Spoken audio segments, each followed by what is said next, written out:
পৰীক্ষালৈ বাৰু বেছি দিন নাই, যিহেতু জুলাই 13 মানৰ পৰা পৰীক্ষা হ'ব।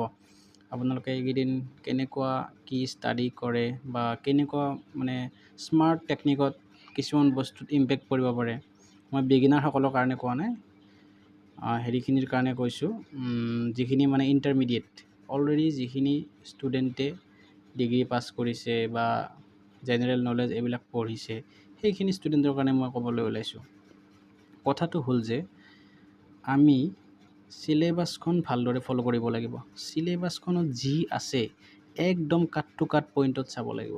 চিলেবাছখন আপোনালোকে চিলেবাছখন প্ৰথমতে যদি বিচাৰি পোৱা নাই, আপোনালোকে SCERT ৱেবছাইটত ইনফৰমেশ্যন ভাউচাৰখন ডাউনলোড কৰিলে তাতে আপোনালোকে ধুনীয়াকৈ চিলেবাছখন পাই যাব।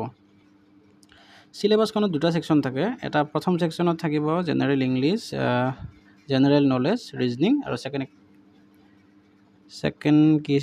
ছেকেণ্ডত থাকিব তোমাৰ মেথছ থাকিব, জেনেৰেল ছায়েন্স থাকিব, EVS থাকিব, লেংগুৱেজ থাকিব আৰু ছ'চিয়েল ছায়েন্স থাকিব।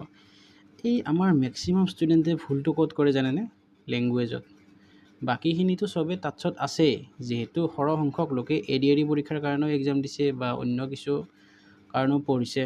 সৰহ সংখ্যকখিনিৰ মেথছ, ৰিজনিং, GK, ইংলিছ এইবিলাক থাকে, কিন্তু লেংগুৱেজত যোনটো নলেজ সেইটোত ভালেখিনি ষ্টুডেণ্টে প্ৰিপাৰেশ্যন নকৰে, যাৰ ফলত সেইখিনি যদি আপুনি পাৰে, আপুনি সেইখিনিত কম্পিটিশ্যনটোত ভালেখিনিও আগুৱাই থাকিব।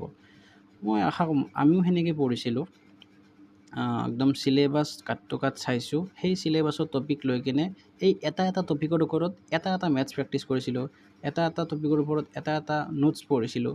সেনেকৈ আপোনালোকে মেক্সিমাম নাম্বাৰ কেৰি কৰিব পাৰিব।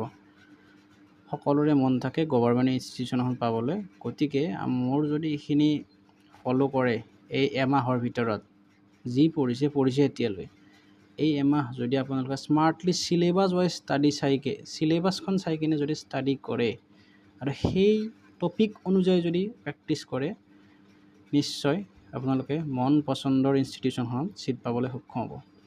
ঠিক আছে, আৰু যদি কিবা টিচিং ৰিলেটেড আপডেট বা কিবা এনেকৈ থাকে, মোৰ চেনেল ছাবস্ক্ৰাইব কৰি ল'ব, মই নিশ্চয় আপডেট দিবলৈ চেষ্টা কৰিম।